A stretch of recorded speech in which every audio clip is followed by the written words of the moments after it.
The Ritz-Carlton's ballroom looked exactly as I'd imagined for Brooklyn Heights High's 15-year reunion. Overpriced decor in our school colors. A DJ stuck on 2009 hits, and round tables filled with people trying to prove they'd made it. I sipped a sparkling water at a back table, watching my former classmates trade stories about promotions, vacation homes, and kids in private school. Most looked just as I remembered, just a little grayer, a little rounder. Naomi Parker? The voice came from Tessa Monroe, former cheer captain and now a pharmaceutical sales rep, according to her LinkedIn profile. The same profile I'd glanced at after she tagged me in an avalanche of reunion posts. "How are you doing?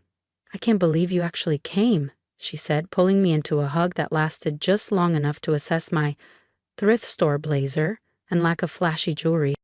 "You look exactly the same," she smiled. Not quite a compliment. "Still a Goodwill fan?" "Something like that." "Well, good for you. I wasn't sure you'd show up after." She glanced around. "You know. The whole thing with your little company. I heard it tanked." Right. 15 years out of high school and 4 years ago they'd all witnessed what looked like the spectacular failure of my startup, a boutique AI firm that supposedly burned through cash and shut down after 18 months, sending me back home to my parents. What they never knew, the collapse was deliberate. A restructuring. A shell game to shed deadweight investors. "These things happen," I said with a shrug.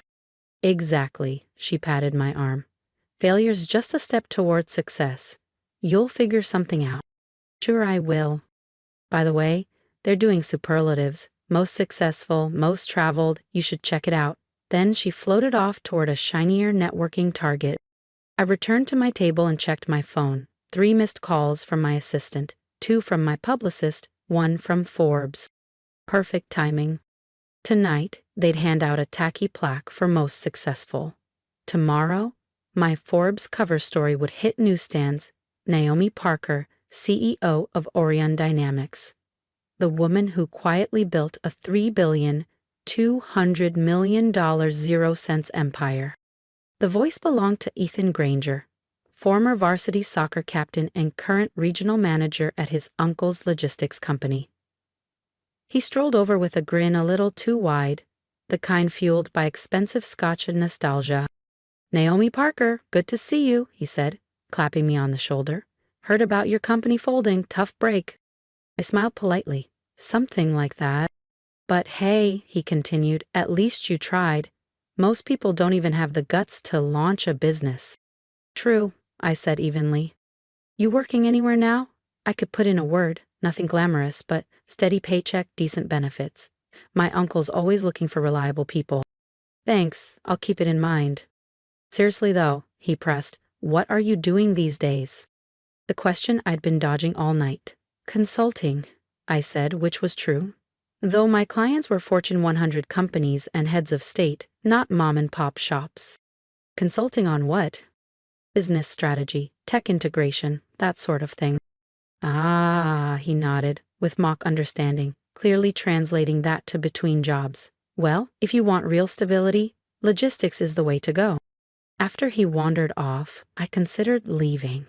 The evening was exactly the small-town theater I'd expected, and tomorrow's board meeting on quarterly earnings was far more important. But then the DJ's music cut, and a mic squealed at the front of the room. Our old class president, now a councilman with a too-perfect smile, stepped up. If only I'd..." "Ladies and gentlemen, it's time for the Superlative Awards," he announced. "We asked everyone to vote.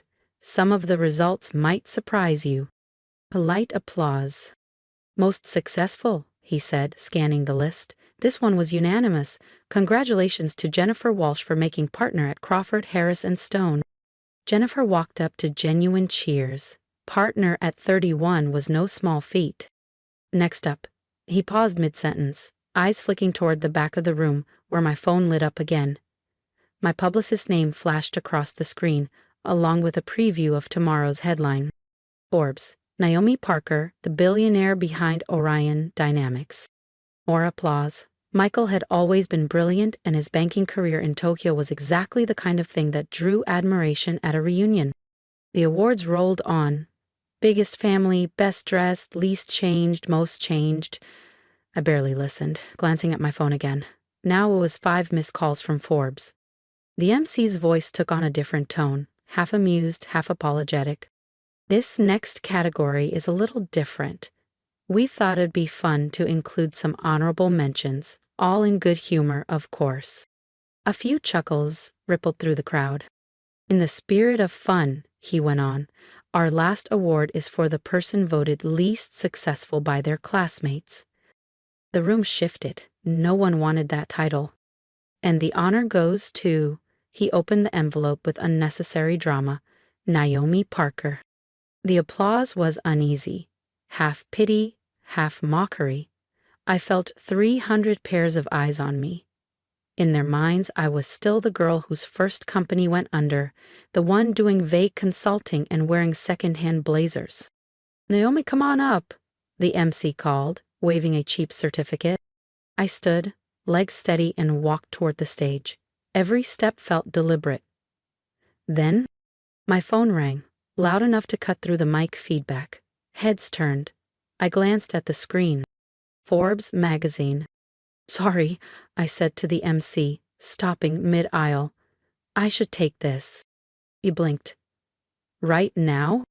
It's important. I swiped to answer on speaker. Naomi Parker. Miss Parker, this is Catherine Williams from Forbes. Just confirming your feature goes live at 8 a.m. tomorrow. Headline reads, Naomi Parker, the billionaire powering the future of AI. From stealth to industry titan. The room went still. I let the words hang there before smiling. Perfect timing, Catherine. Tell the team I'll send over the photos from our Ritz-Carlton event tonight. I hung up, turned toward the audience, and gave a polite nod. Guess I'll pass on the certificate, I said, walking back to my table, leaving the MC frozen and the room buzzing. If you think that was the moment they finally saw me for who I am, you're not ready for what happened next. Make sure you subscribe so you don't miss the next chapter.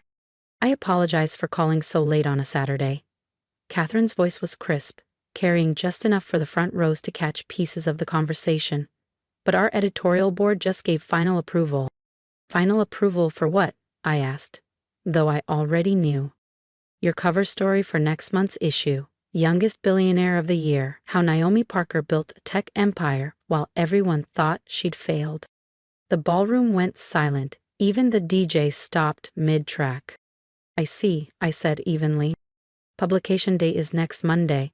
We'll meet you in New York Tuesday for the photo shoot, then Wednesday you're booked for CNN, CNBC, and Bloomberg. That works for my schedule. Excellent. The piece focuses on how you used your first company's failure as camouflage while building Orion Dynamics into a $12 billion 0-cents AI powerhouse. Our readers are fascinated by stealth entrepreneurs who stay off the radar. $12 billion, 0 cents, someone in the front row whispered. The team was particularly impressed by your acquisition of 17 AI companies in 4 years. Brilliant misdirection. Forbes estimates your personal net worth at $3 billion, $200 million, 0 cents. Is that accurate? In the right neighborhood. And you did this while everyone thought your first startup collapsed? That was the point. Public failure creates privacy. Privacy creates opportunity. Genius strategy. We'll see you Tuesday. I ended the call and slipped the phone into my blazer pocket. Every eye was on me. The MC still held the least successful certificate, but his smirk had been replaced by something between awe and confusion. Did someone just say billionaire? He stammered. $12 billion 0 cents company, I corrected. Personal net worth is only around $3 billion 0 cents. Only, he echoed. Plus or minus a few hundred million, depending on market conditions. A gasp, or maybe a laugh, came from somewhere in the crowd. From the front, Jennifer Walsh called out, Your first company? Data Sync Solutions. That failed 4 years ago. I smiled. Exactly. Orion Dynamics was never meant to be my first success, I explained. My original startup? That was a cover. While everyone thought I was a failed entrepreneur living with my parents, I was quietly building neural flow systems. Neural flow? Michael Chin's face drained of color. The AI company Goldman Sachs has been chasing? Among others, we've had offers from Google, Microsoft, Amazon, more than 20 companies in the past 2 years. And you turned them down? He asked.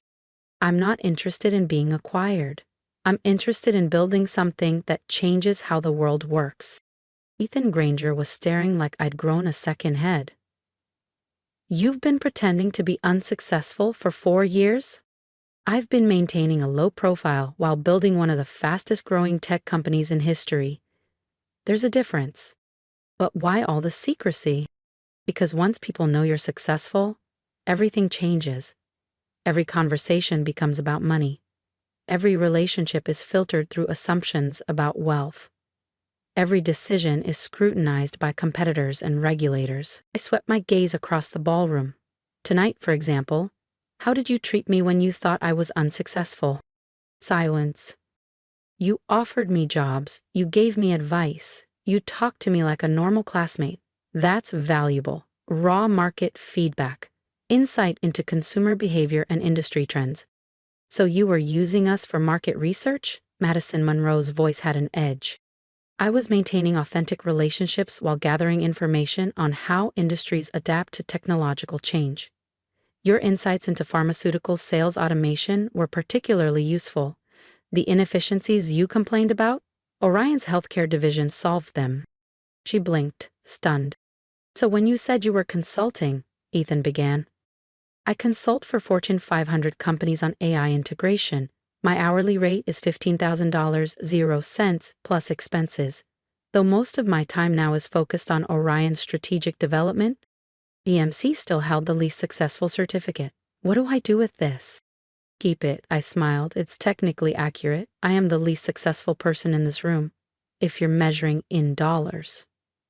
I measure in impact, and I haven't even begun to achieve the impact I'm working toward.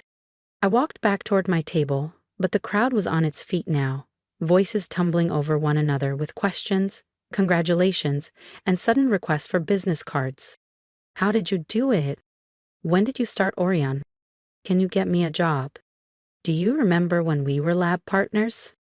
I held up a hand. I'm happy to answer questions, but let me explain something first. The room settled. 4 years ago, when my first startup collapsed, most of you ignored me or treated me with pity. Tonight, you voted me least successful. In both cases, your behavior was reasonable, based on what you knew. But now that you think I'm worth $3 billion, 0 cents, suddenly I'm everyone's long-lost best friend. You're recalling supportive interactions that probably never happened. That's exactly why I stayed under the radar. Money changes relationships, and not often for the better. Jennifer Walsh raised a hand. So what's the point of having money if you can't enjoy it? Who says I'm not enjoying it? I love my work. I love solving problems that matter. The money's just a scorecard. It tells me if my solutions are actually valuable. Better. But don't you want recognition? Status? I want impact. Recognition and status are distractions from the work. Michael Chin stepped forward. The work being AI that serves human needs, healthcare systems that help doctors make better diagnoses, education platforms that personalize learning, financial tools that help people make smarter choices, not just pad a bank's profits. And you built all this while pretending to be unsuccessful? Could you try it again? I built it by focusing entirely on the work, not public perception. The failure was just noise that kept the spotlight off me. My phone rang again. Caller ID, Alicia, assistant. Naomi, I've been trying to reach you. The Wall Street Journal wants to follow up on the Forbes story. TechCrunch is requesting an exclusive on your acquisition strategy. Schedule it all for next week, I said. You're still at your high school reunion? I glanced around at 300 stunned faces, half awe, half resentment. Mission accomplished, I told Alicia before ending the call. The MC was still staring at me like his brain was buffering. So, you're really worth $3 billion, 0 cents? According to Forbes, yes. And you've been building this company for 4 years without anyone knowing? My 17 key employees knew, my board knew, select investors knew, but yes, publicly I kept a very low profile. Why reveal it now? Because Orion Dynamics is going public. Monday morning we file for an IPO. After that, everyone will know the company's value. Anonymity won't be possible. So this is your last night of pretending to be normal? This is my last night of having unfiltered conversations with people who knew me before the headlines. I glanced around the ballroom, faces from my childhood, from awkward teenage years, from a life I'd deliberately stepped away from. For what it's worth, I said, tonight went exactly as expected. You treated me the way people treat someone they believe is unsuccessful, and now you're treating me the way people treat someone they think is wealthy. Both are rational. Both are depressing. Jennifer tilted her head. Or informative. Exactly. Understanding human behavior at this level is critical for building AI that works in the real world. So we were just data points, someone asked.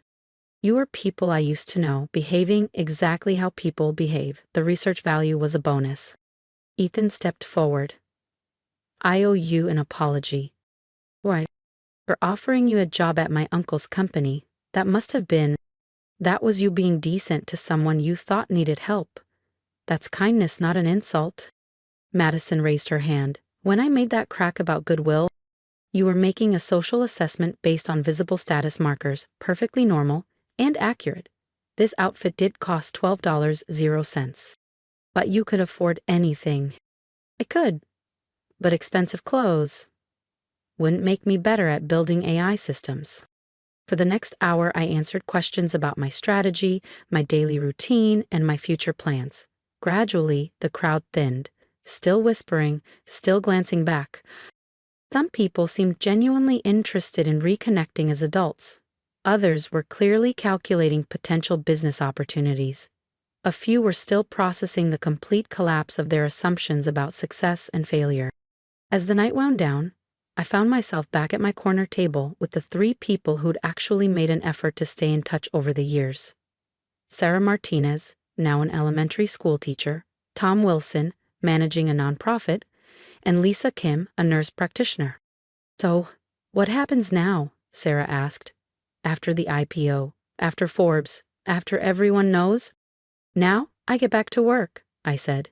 We have AI systems to build, problems to solve, and hopefully, a chance to make a positive impact. But your life will be completely different, she said. My work will be the same.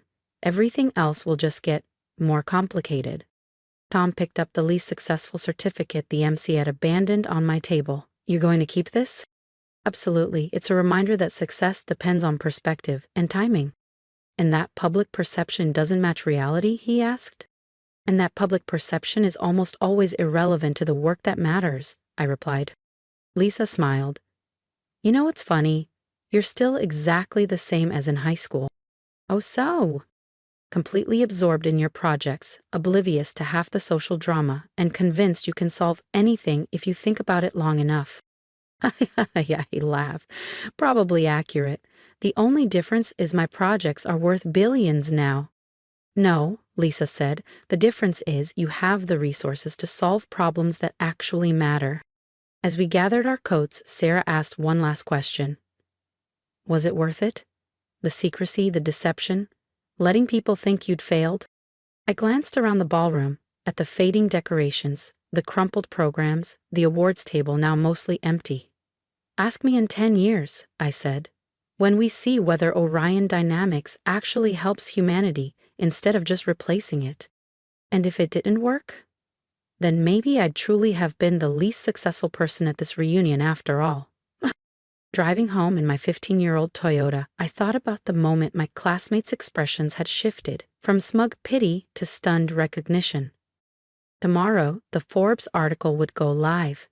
By Monday, the IPO would make me one of the most visible entrepreneurs in tech. But tonight, I was still just Naomi Parker, the billionaire who won an award for being least successful and planned to keep it as proof that success is never as simple as it looks. If my story made you rethink how success looks, let me know in the comments. I want to hear your thoughts.